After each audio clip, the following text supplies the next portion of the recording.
And I invite you to open your heart, just kind of feeling into your heart space and just noticing if it can open a little bit wider, an opening to new ways of being, new ways of thinking and experiencing your life with your home, your belongings, your clutter. We're here to expand our ways of thinking and being around our stuff. So let's receive another nice deep centering breath.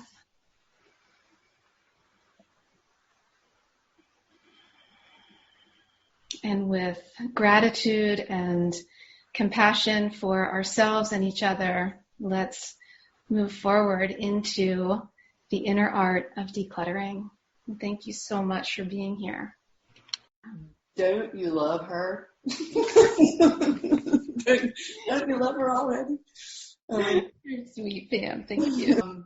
So Michael and I have been we've collaborated on a couple of things before. She's interviewed me on her podcast twice, and we'll share those links with you. This is our first really, full collaboration where we were both, equally involved in creating the experience for you. And It's just been so much fun.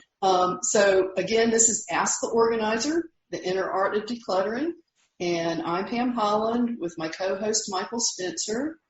And you're in the right place if you've been drawn to decluttering and purifying for some time, but have not been sure whether it was going to be worth the effort or how to do it or how to move through things that are holding you back. Then you're definitely in the right place. And I won't be answering a lot of nuts and bolts questions. I answered those in my first two, and those recordings are available. I'm going to give a few practical types of tips, but we're really going to go deep in this session. And we appreciate that your questions were deep, and your questions made us think and wonder, explore new ways of relating to you today. So the questions were really fascinating, thought-provoking. Just to give you an idea of what we're going to be covering, we have grouped the questions into these categories. Stuckness, we're going to talk about first, and then overwhelm, which can be physical or emotional, and how to begin. Like some people said, I just don't know how to get started, and that's completely normal. I get that all the time.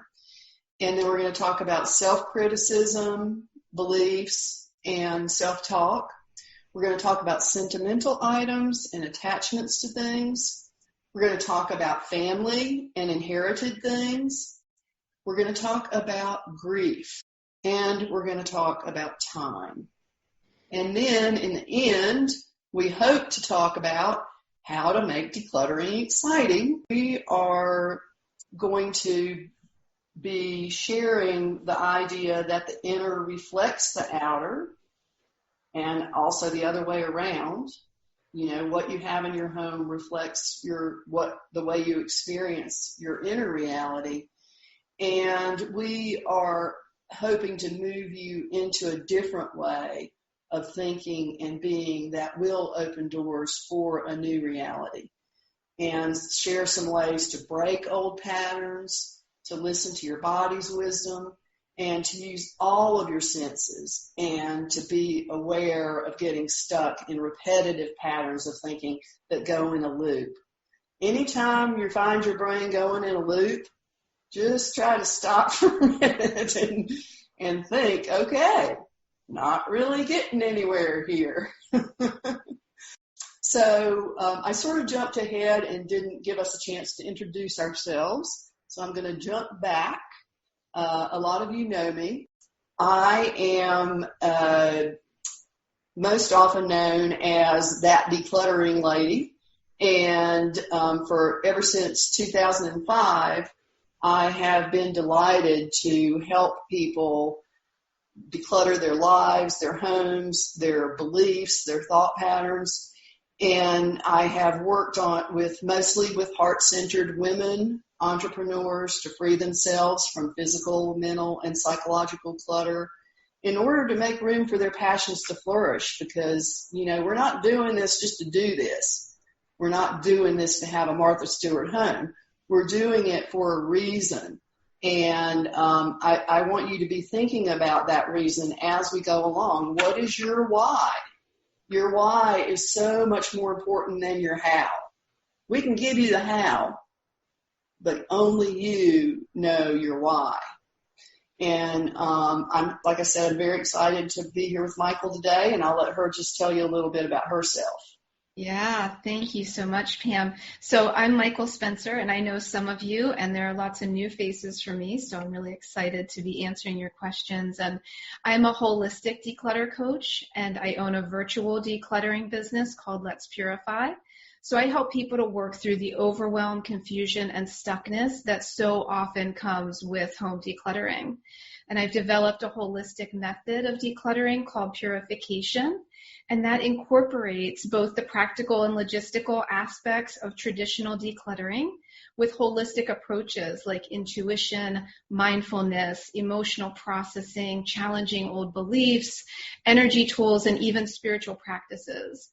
So with Purification, you meet your decluttering goals while also going on this journey of self-exploration and deep inner growth. It's so beautiful. I also host a weekly podcast called the Let's Purify podcast, where we talk about all of these things, decluttering and purification related. So it's a great resource, and I think it can support a lot of what we're talking about today. So I'll be referring to some episodes as we go. And I'm just really honored that Pam asked me to co-host this event. And as she said earlier, your questions they're just amazing. There's such depth there. And so it is a real honor to be able to answer those questions. And I hope that you receive a lot from not only hearing your own question answered, but being able to tune into this group experience and, tap into what's going on for other folks as well. I believe it's Maria Rilke talks about living the questions. And that also came up from one of our questions that someone sent in. And they sent in their question. I said, that's sort of a hard question to answer. And then they wrote back and they had the answers. So sometimes just staying with the questions can bring you to your own answers. And that's what's really beautiful. So our first, did I miss anything, Michael, or are we ready to dive into the questions? Okay. I think we're ready to dive in. Okay. So our first topic is stuckness. And I'm just going to read you a quote, and then Michael's going to talk a little bit more about that topic. This is a quote from Wayne Dyer. He says, "You are not stuck where you are unless you decide to be." Love that. Love that. So generally, when we talk about being stuck in the decluttering process, and you'll hear me talk about this throughout these questions, it is a great time to dive a little bit deeper.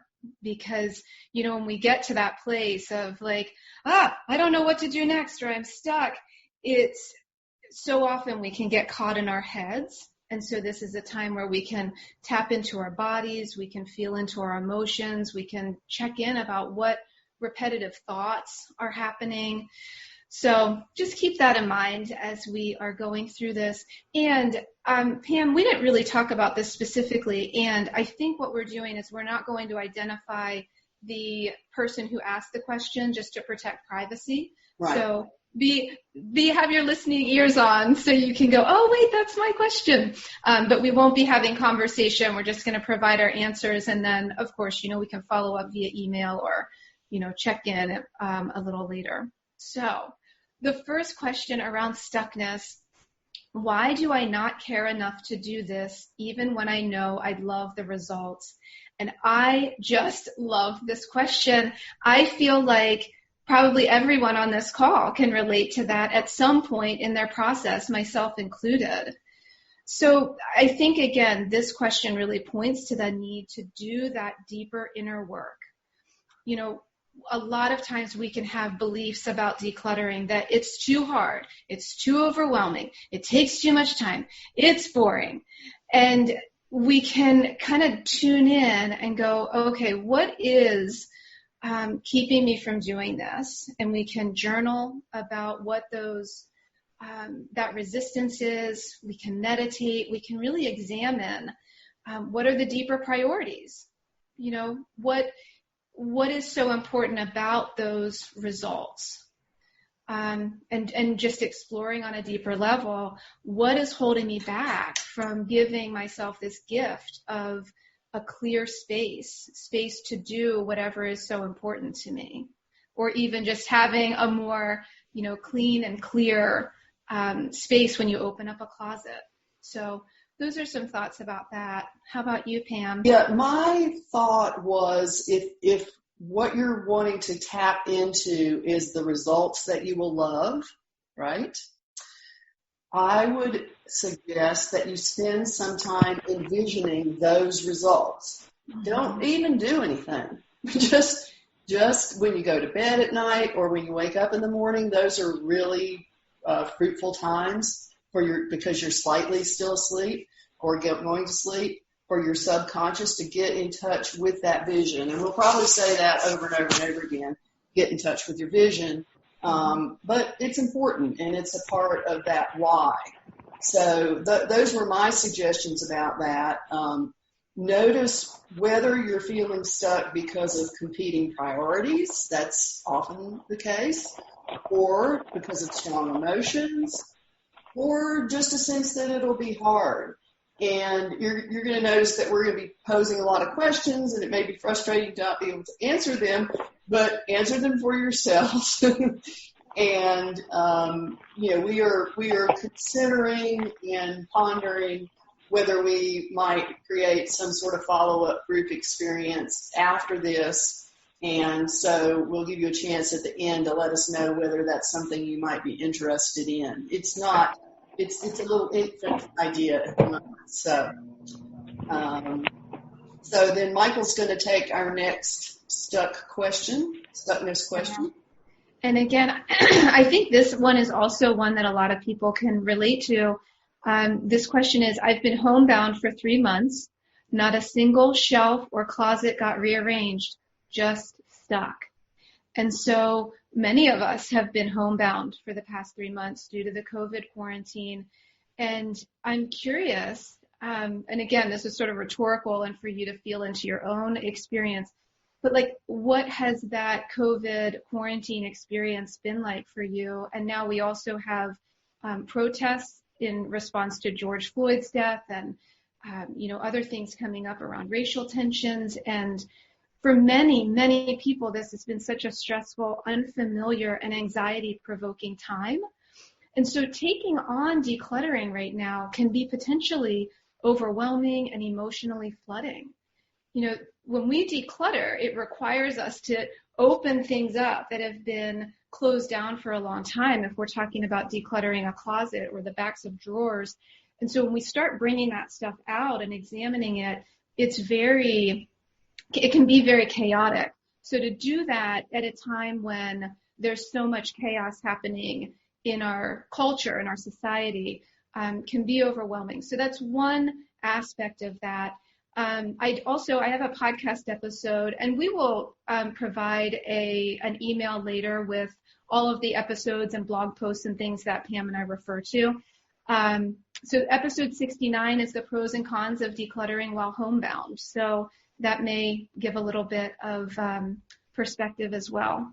So whether it's COVID or current events related or not, I would just say do your best to release judgment about not getting started and feeling stuck, and starting small, and maybe just finding a really small area of your home that if you were to clear that out, may help get a shift started for you and just seeing what happens.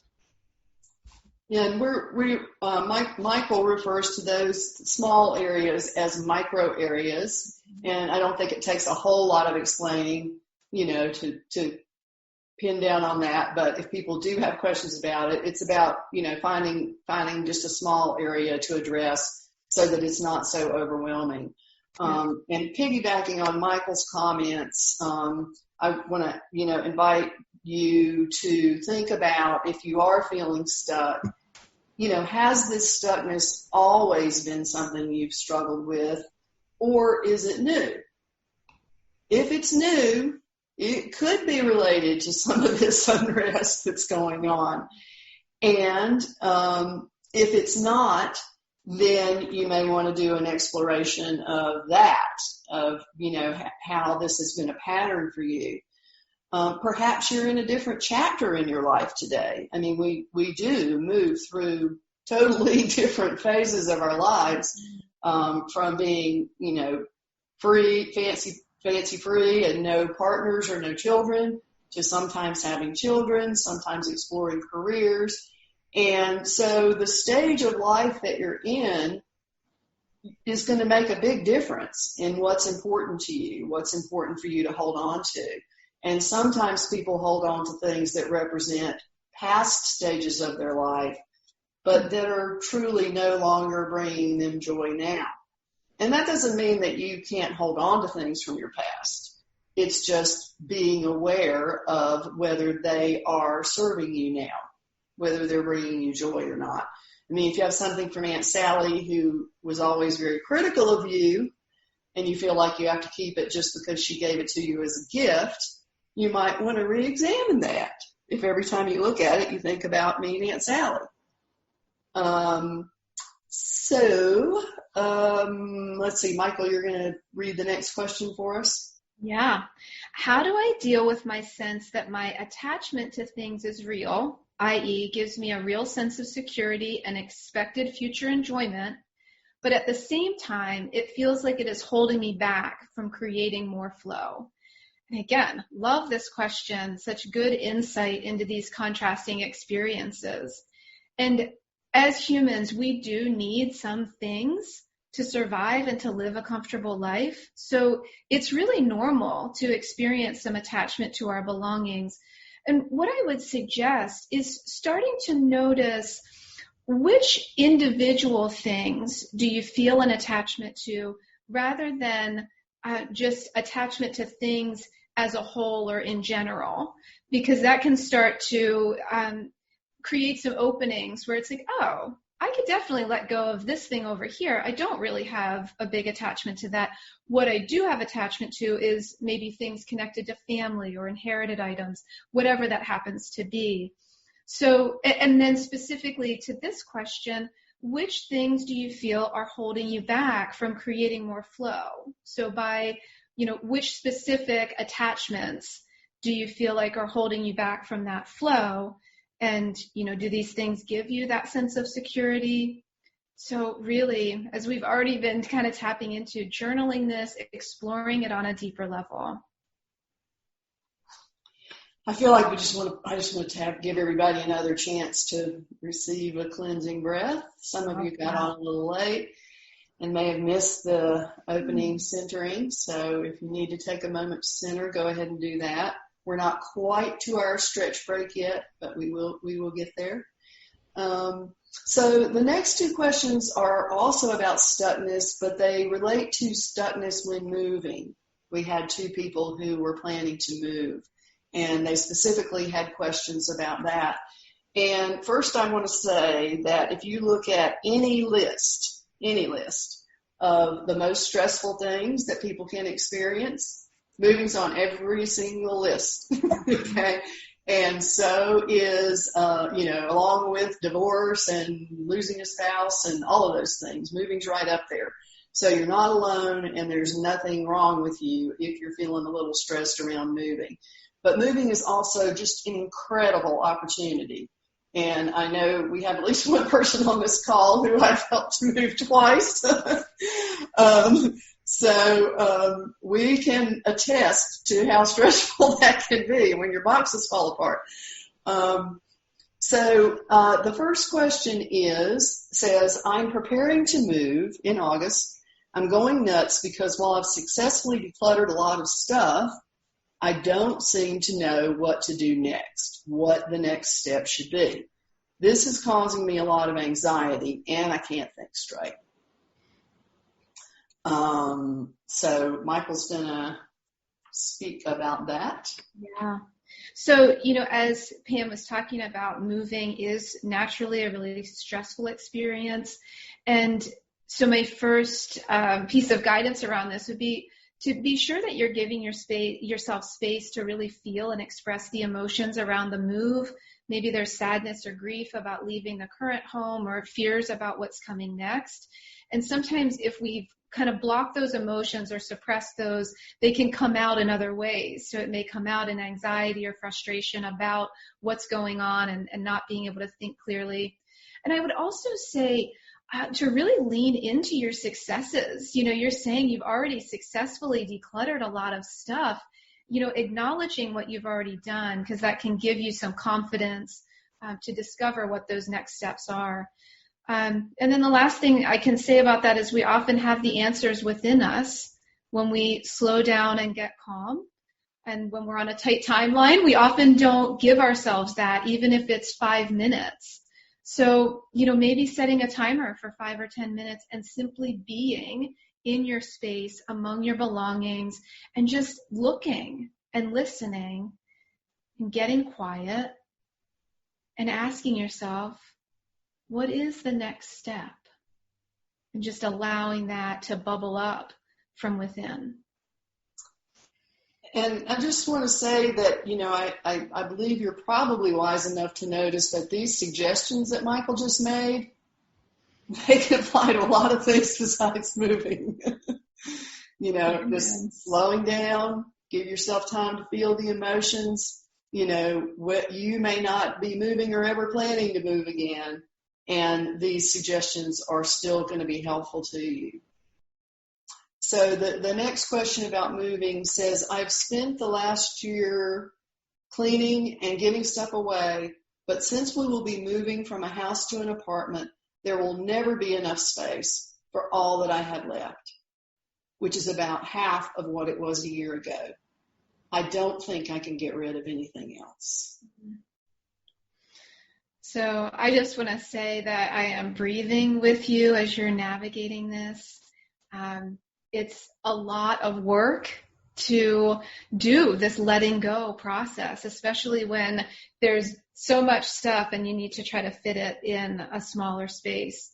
This is a major downsizing. And so, again, this opportunity for inner reflection comes up. Like, what is making it hard to let go of more?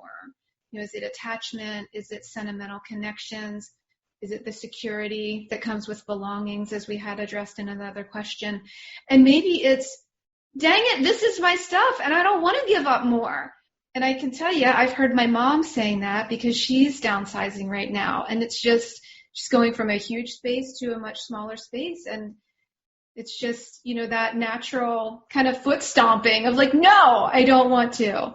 And so I wonder if there's an opportunity to shift your thinking.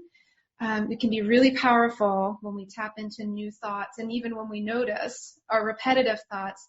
So what could you say instead of there will never be enough space, or I don't think I can get rid of anything else? Would there be words that could help you move forward? And even if it doesn't quite feel true yet, I trust I'll have all the space that I need, or I trust that I can let go of what I need to move forward. Those are just a couple thoughts and ideas about that. I hope that's helpful. Yeah, and I just want to invite anyone who has an idea of a kinder, more compassionate way to speak about this challenge. Feel free to put your suggestions or thoughts in the chat. Mm-hmm. So this I think is our last stuckness question. We had 6 stuckness questions. This one's not about moving. But the question is, how can the elderly and disabled find ways to move forward when they can do very little daily and cannot hire someone to help? So my heart goes out to you and to anyone who has difficulty doing the physical work of decluttering and purifying. And by the end of this Q&A, you'll learn that the real work is not as much the physical work as it is the inner work. That being said, we know that you want to make progress in that outer work as well. So I just want to point out that very little is not nothing. Okay? If you can spend 10 minutes a day, just 10 minutes a day, that adds up to 4 hours and 40 minutes a month. All right? Not bad. It's not where you want to be. You want to be able to do hours, but be where you are. And consider whether there is something else that you're prioritizing, because it's easier or that you could shift in order to carve out those 10 minutes. Often people do it by doing something first thing in the morning, or going to bed a little earlier so they can get up early, or choosing to watch a little less TV. Or if you're spending a lot of time preparing meals, perhaps you might just choose to have something simple and give yourself 10 minutes to focus on your organizing goals. It's all about the way you choose to prioritize your time and energy. And just be sure to reward yourself after each session, even if it's a 10-minute session. That is awesome. And particularly if you make it a habit. If you can make it a habit, and it's easiest to make habits if you do it at a consistent time of day, even though we're not requiring that. We're not requiring anything. But if you can do something consistently for 30 days, then it will have most likely become a habit that you don't even have to think about. And the other thing that's helpful in habit forming is to associate it with something else. Let's say, for example, you take a little time after dinner to play your violin. I'm going to use an actual example here. And you want to spend some time journaling as well. Then you could associate those two things. You could do your journaling a little before or a little after that other thing, or even before or after you brush your teeth. Mm-hmm. I think that's all I have to say about that particular question. Yeah, beautiful. And I would say, when there are some ways that we're not able to do as much as we want, maybe finding the spaces that will make the greatest impact and beginning there. So rather than focusing on, I have to declutter my whole home or an entire room, really looking at what will make the most impact in daily functioning, in enjoying being in your space. And then you can also enlist the help of family and friends. A lot of people may not love decluttering their own home, but man, if they can help a friend, they'd love to do that. Some people even create entire careers around it. And it may also be a little helpful to do some grief work. If there's some grieving around not being able to do and have the same functionality as you've been accustomed to in the past. And then, as we mentioned earlier, I was talking about micro areas, and I have a podcast episode about when a micro area of your home is really aggravating, and then what to do to work on that. And so a micro area could literally be, the example I use in that episode is a basket that's on the island in my kitchen. And so it's one area. So it might be, the surface of your coffee table, or an area of a desk drawer. It's a very small area that every time you open it, maybe it's a drawer that you open that catches and, there's stuff flying out of it, or it doesn't shut properly. And these things can be little energy drains. And so if you're not able to do a lot, you can do a micro area in 10 or 15 minutes often. And it can really provide a different life experience as you're spending time in your home. And we're going to move on to our questions about overwhelm. Yeah. And I want to first read you another quote, and this is Mark Twain. The secret of getting ahead is getting started. The secret of getting started is breaking your complex, overwhelming tasks into small, manageable tasks, and then starting on the first one. How perfect that ended up after micro area. That was actually coincidental or universally inspired. Right. So it's very often we I'm trying to figure out whether this stuff right here. Oh yeah, this is actually, somebody just put this in the chat. And I haven't been monitoring the whole chat, but I was just able to notice and pick this one up. And so one of the class participants said, very often allowing ourselves to breathe deep and acknowledge that this is hard allows us to stay in the moment and give ourselves permission to acknowledge what is true. And this is the part I really wanted to share with you. Placing hands on the heart as we say it may be useful to feel a bit of comfort. I'll let that go. She said some other things too, which I may share in our follow-ups. But some general suggestions and comments about overwhelm. Some of them are just very practical. Make sure you're well rested, fed, hydrated before you begin decluttering and purifying. Set a timer, take breaks. Get clear about your intention. Take a moment to say, my intention for this drawer is just to figure out everything that's in it. And maybe I'll organize it and maybe I won't. Or your intention can be to take it out, clean it, and put it back in a totally organized fashion. But be clear about what your goals are and estimate how long you think it'll take and use your timer. And make them reasonable expectations. Things almost always take longer than they think they will. This is actually the first overwhelmed question. This person says, the feeling of being overwhelmed before I get started creates an energy drop and exhaustion, which turns into procrastination and a sense of sadness. How do I work through this? Well, I think we've already offered some suggestions, but, there's so many emotions expressed in this question, and that was one thing that I enjoyed about your questions. You were really getting real with yourself and sharing that with us, and we feel honored about that.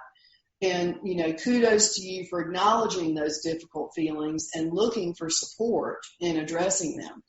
So you might pick just one of those emotions. And this is something I learned as sort of a spiritual practice that I learned a long time ago. You can take an emotion and get in touch with that emotion. Don't try to block it. Let it be. Let it be for as long as it needs to be with you. But then ask yourself the question, is there another emotion underneath that? And for example, we'll often be feeling anger, like I'm angry. And if you dig a little deeper into that anger, you may find that it's not anger at all. Really, it's hurt. I'm getting a little choked up because I had that experience. My son and I were on the outs at one point, and we were both so angry at one another. And as I went into it, I realized that I wasn't angry, I was hurt. And so, you can do that. You can go down as many layers as you need to get to, and as is comfortable. If it becomes uncomfortable, you can always let it go and come back to it later. But you can get down to really the root emotion, which may be abandonment, or who knows? Who knows? It could be anything. So that's a practice that I wanted to share with you. And also just experiment with doing the work at different times of day, or with windows open, with music playing. Those are my thoughts about working through difficult feelings. Yeah, and I really love what Pam shared there. And again, I really admire, such awareness of your inner experience. And we saw that throughout a lot of the questions. And that will really serve your process well. And I think there's this acknowledgement of what is happening, and then it's deciding, okay, where do I enter into that to work through it? How do I, for this example, for you, it may be what starts it is the overwhelm, which then causes this energy drop. So it's maybe noticing what's contributing to this feeling of overwhelm. Are there beliefs there about it being too much, or not having enough time? Because sometimes those thoughts and beliefs can lead to some of those emotional responses. I think both, sitting with those emotions is vital. That will definitely help you to purify inside as you are purifying your external surroundings, and just really tuning into what's going on that is triggering that overwhelm. We have just one more question, and then we're going to take our little stretch break. I do have a blog post about clutter paralysis, which I'll also share. This is a rather long question, so I'm going to pare it down a bit. But basically the question is, how do I get out of a paralyzed state during a long process of decluttering? This has happened after experiencing more trauma. I feel overwhelmed and shame. And, Michael and I have both worked with people who feel shame. Mm-hmm. And so but then their other part of their question is, how do I get past feeling like I should sell my things because I need the money? And then she goes on to say how difficult it is to sell during this COVID period. And the first thing I want to call attention to is that word should. I just vehemently dislike that word, and I'm not giving this person a hard time. We all use it. And I would just invite you to say, I could sell these things, but I am at choice. And that's the difference. I am at choice. I'm not being told that I should from someone else or some external pressure. So, I can offer some suggestions about how to sell during COVID, but I think the deeper questions are about figuring out whether selling is really what you need to do. And we'll talk a little bit more about that as we go along. But first, I just want to share a very practical way of starting to determine how much value things actually have. And this is something I learned from an antique dealer who did estate sales and whatnot. There's an acronym called CARD, and I can put this in the follow-up so you don't have to type it up. And it stands for condition. C is for condition. Is it in mint condition? Appeal. Someone needs to like or enjoy it in order for it to be sellable. And rarity. Is it scarce, or is it something that someone could get anywhere? And the biggest one for me was demand. Mm-hmm. There has to be the desire for this commodity together with the ability to pay for it. And it relates to the amount that people are ready and able to pay. So things that our parents and grandparents considered to be antiques may be seen by millennials as limiting their mobility and tying them down. They don't want big things. And so, there's a lot more that could be said about determining whether it's better to donate or to sell. But just recognize that if you're going to sell something, you're going to spend your precious time and energy determining whether it's saleable, determining what to sell it for, determining how to sell it, and then getting it to the person you're selling it to. So just think about that, and then think about, what if I just donated it? And so I have another little practice that I don't even remember who taught me this, but a long, long time ago, somebody taught me, and the way I do it is I actually lie down. Usually lie down in bed, and I think about, two options. I have two options here. I can sell this, or I can donate this. And I just, get still, get quiet, and think about holding those two options in my hand. And then see which feels lighter, which feels easier. So that's, something that has helped me before when I just feel stuck. And my brain is not telling me. My brain is not giving me the answers. And then Michael's going to talk a little bit about paralysis, and then we are going to get up and stretch. Stretch break.